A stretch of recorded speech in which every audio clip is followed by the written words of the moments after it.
Her parents are very disturbed. One depressed, the other erratic and paranoid. My client is an only child, and part of her problem is that she's enmeshed in her parents' battles. Another part is that there is just too much pressure without enough support. The pressure comes largely from herself. She was singled out as a gifted student early on in school, and after high school was supposed to go right into a prestigious university program that would move her through her bachelor's degree and law school all in 6 years. But when she got there, she sabotaged herself. She got involved with a boy and with drugs and flunked out the first year. Now she's been trying for 10 years to get back into a program. There's no role model of a functioning adult in her life. Her parents are stuck in an endless round of crisis and blame, and it's easy for her to get enmeshed in this. It's safer than actually being out there in the world trying for something that she wants. Now she has solved her problem by changing her goals, not law school, but something equally challenging that will help earn her the self-respect she wants without the burden of this extremely loaded issue. Some people deliberately create obstacles for themselves. That way, they have an excuse if they fail, and if they succeed, they look even better. People who have done great things early in life often fear they can't repeat their success. They turn to self-handicapping, drinking, drugs, because it allows them to maintain their self-esteem. Wouldn't you rather be known as a troubled genius than as a mediocrity? Other early bloomers feel as if the attention they got was for some accidental special gift and was not genuine love, and they come to resent their own gifts. If the self-handicapping gets out of control, hopelessness and self-doubt may result. This may be a factor in the suicides or accidental overdoses of gifted young artists. Defenses.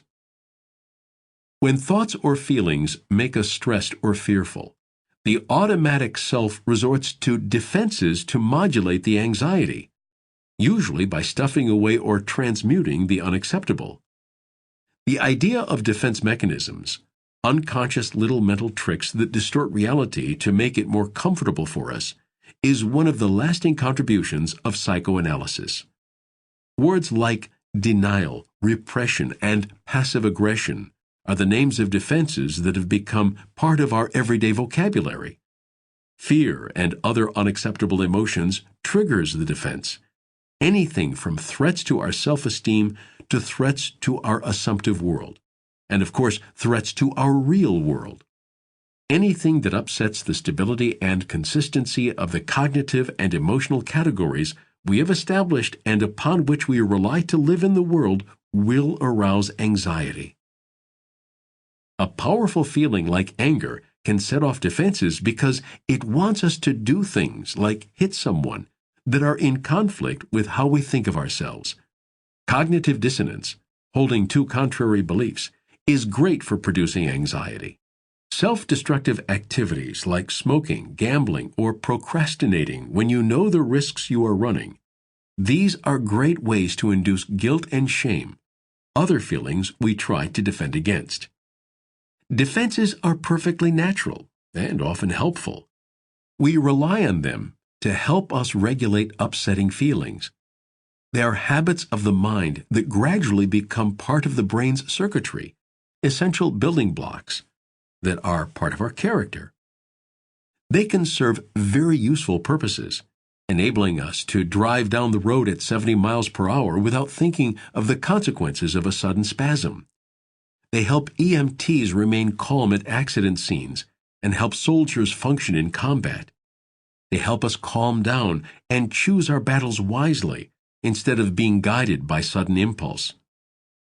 But defenses also protect us from a dangerous or difficult reality by distorting it a little, making it fit with our paradigms, or banishing it from consciousness altogether. Just how much distortion the defense causes is one way of telling how self-destructive it is. There are so-called healthy defenses, like humor, which can help us express anger safely, or altruism, taking care of ourselves by taking care of others. But other defenses, projection, passive aggression, denial, can quickly lead to self-destructive consequences. Self-destructive aspects of defenses. Denial is the classic example of a defense blinding us to the consequences of our own self-destructive behavior. In denial, you don't see the problem or its effects. The alcoholic denies the evidence of his own senses, that it's harder and harder to function without alcohol, and doesn't hear the entreaties or warnings of his wife, friends, and employers.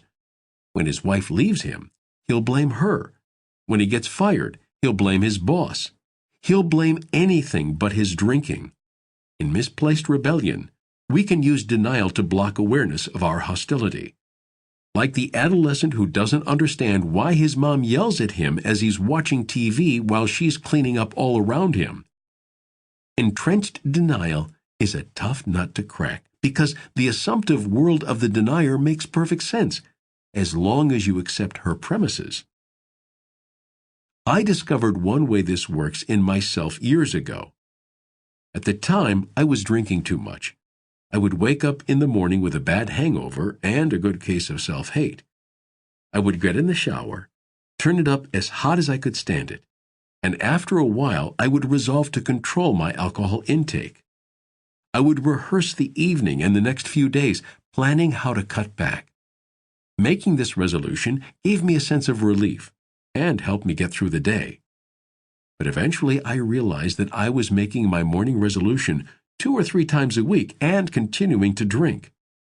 I saw that I was just comforting myself with a false commitment that I wouldn't follow through on, and I felt ashamed and foolish. So the magic stopped working. I couldn't comfort myself in the same way any longer, and faced the fact that my drinking was out of control. I had to stop drinking altogether to feel better. When defenses are used to blind us to a difficult reality, 3 bad things usually happen. 1. The emotion we're trying to block will leak out in some way. We'll yell at the kids instead of the boss. We'll focus our fears on procrastination instead of responsibility. 2. Reality catches up to us in the end. Your term paper will come due. Your liver will fail. You will lose your job, or at least not get ahead. Our character becomes warped by overuse of the defense. We become dishonest with ourselves, and therefore untrustworthy to others. Instead of confronting authority, we get sneaky. Instead of wrestling with a painful experience, we blind ourselves to reality. Instead of realizing we make mistakes, we get depressed and keep on trying to be perfect. Our twisted, assumptive world means that we value self-protection above honesty and adventure. Use of defenses shapes our personality. For instance, Rachel comes to therapy because she's lonely. She's successful and pleasant, and has a few friends she sees, but has never dated. In fact, she's never felt any sexual attraction to a man or to a woman. She knows that her mother and grandmother were frigid, so she thinks her lack of sexual feeling is somehow inherited. When the therapist tries to tell her that sexual desire is universal, she objects. I never chose not to be sexual. But a little digging reveals an incident when she was 14. She developed a crush on a boy at school and wrote him a long letter declaring her love, which she put in his locker. The boy read her letter out loud to a group of laughing friends.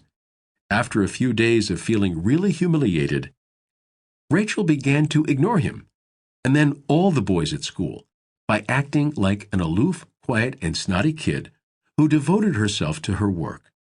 She carried that attitude on into adulthood, never feeling an interest in men, in an effort to protect herself from repeating that humiliation. So she's right and wrong at the same time. She never intended to turn off all sexual feelings, but the defenses she used to protect herself from further hurt had that inevitable effect. That's how self-destructive behavior is not part of the conscious self. It becomes so habitual that it seems like part of our character, but it carries with it unintended negative consequences. We may never see how it is that our defenses hurt us without a deliberate and objective soul-searching. Instead of trying to cope with and understand fear, we become someone who denies reality. When we deny reality, we're lying to ourselves. Just as what happens when we start lying to others, we gradually build more and more elaborate lies to buttress the first one. These elaborate defensive structures become what Wilhelm Reich called character armor. The more we pile on, the less we're able to see. So that as if we're in an army tank, all we see comes from a tiny window, and all we can do is shoot at things. We end up unable to see or feel more and more of our own experience. Our assumptive world becomes more and more distorted. The blind spots become bigger and bigger. Our character armor more cumbersome and restricting. Defenses, repeated over and over, are the metal plates of our character armor, the determinants of our paradigms. Although we might not be conscious of the emotions that defenses protect us from, those emotions may still have their effect on the body. Under stress, the fight or flight syndrome, the cascade of neurotransmitters and hormones that interferes with normal bodily functioning like appetite, sex, and digestion, may be going all the time. But our defenses allow us to not experience the physical effects of anxiety or rage. Hair standing on end, pulse racing, tunnel vision, shortness of breath. So you develop ulcers, constipation, irritable bowel syndrome, impotence, or frigidity. If it goes on too long, your whole body may be worn out by stress hormones, and you develop fibromyalgia, or chronic fatigue syndrome. If you feel those conscious effects of stress, but still want to ignore what scares you, you might divert your fears into a phobia. A fear of high places, for instance, if you're intimidated by your boss in his many-windowed office. Whenever we're trying not to feel our own feelings, we're in trouble. Our emotions give us very sensitive information about the world, often on a deep unconscious level. There is a part of our brain that makes instantaneous evaluations of faces, safe or dangerous. That impression is not always reliable, but it's important. People who are unable to feel fear can't do this. They trust everyone and get taken advantage of. We need to be able to feel anger too, when we are being threatened. And of course, not being able to feel joyful or proud or sexy takes all the fun out of life. Common defenses and their self-destructive consequences. Defense, denial. Definition, blinding yourself to your feelings and thereby not seeing the consequences, both overt and emotional, of your behavior. Self-destructive consequences. So many bad habits that mean while you don't feel the impact right now, you will later. Procrastinating, drinking, neglecting health, etc. You sacrifice dealing with reality for your own temporary comfort, which will mean that other people can't count on you. Defense. Dissociation. Definition. Frequent among trauma victims, a heightened form of denial. You space out intense situations, your thoughts go elsewhere, and you don't remember them. Sometimes the emotional impact comes back out of the blue, and you experience flashbacks without context or meaning. While dissociation sounds dramatic, it can be a habitual response that others don't notice. Self-destructive consequences. You can't prioritize, pay attention, or take care of business. You can't assert your own needs because you may not be aware of them. You may feel fraudulent. You may not recognize when you are in real danger.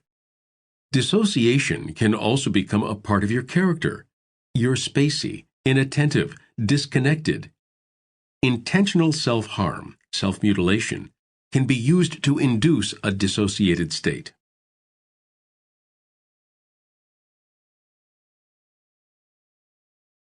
Defense.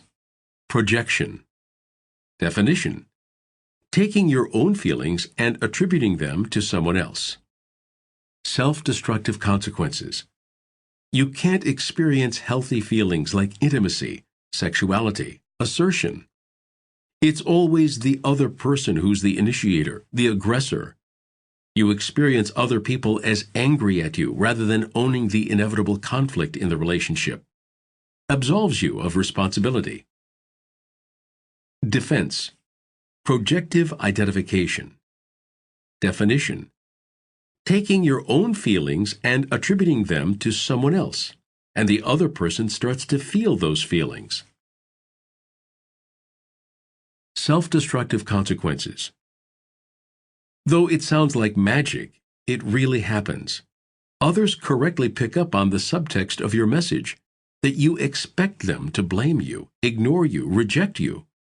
Most of us know people we always are irritated by or ignore. We may be correctly reading their unspoken messages. Defense. Passive aggression. Definition. Getting people to be angry at you rather than owning your own anger. Inviting anger by being controlling, negligent, lazy, provocative. Self-destructive consequences. You live in a distorted world where your motives are always pure and you're the innocent victim. People will get enraged at you, but you feel self-satisfied. Eventually, people will ignore you or work around you. Defense. Intellectualization. Definition. Emotions are analyzed rather than felt. In conflict, you'll try to understand the other person rather than respond emotionally, and the other person feels condescended to. Self-destructive consequences. You become distant, cold, isolated. You don't truly understand your own motives, but you're great at justifying yourself. Frequent among people with obsessive-compulsive tendencies. Defense. Rationalizing. Definition. Using faulty reasoning to justify doing what you want. Everyone does it. One more won't hurt. Self-destructive consequences. Makes you dishonest with yourself and morally lazy. Supports bad habits. Besides that, more people see through you than you suspect, and thus won't rely on you. Defense. Splitting. Definition. Dividing people into black and white categories, lovers and supporters versus haters and enemies. Sometimes the same person can be split this way, sometimes an ally and sometimes an enemy. The same can be done with the self.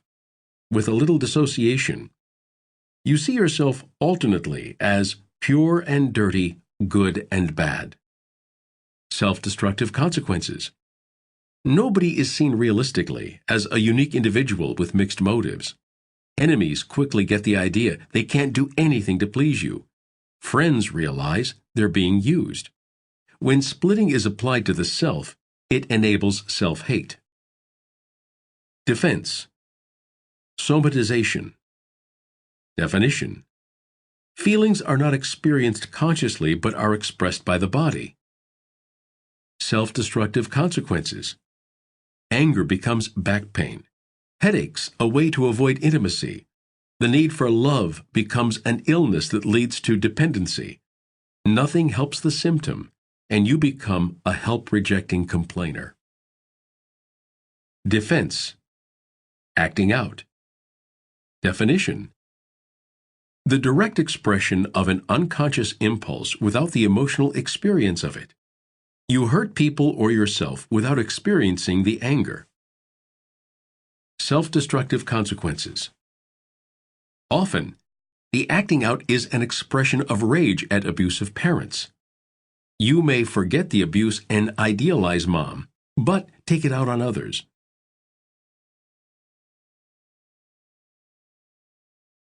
You take chances no rational person would take, getting into fights or having unprotected sex. You are experienced by others as irrationally impulsive, cold, psychopathic.